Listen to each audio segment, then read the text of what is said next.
Today we're going to be making super ultra mega crispy drumsticks.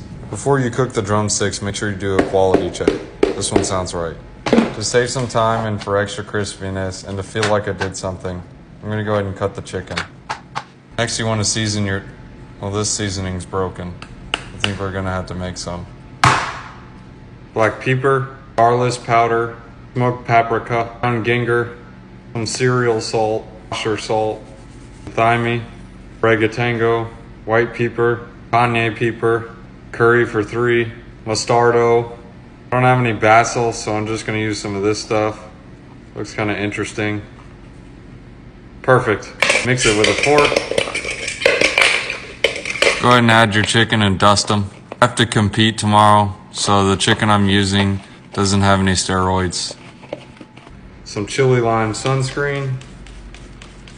Give me 40 at 430. After about 2,400,000 milliseconds, you should have something that looks like this.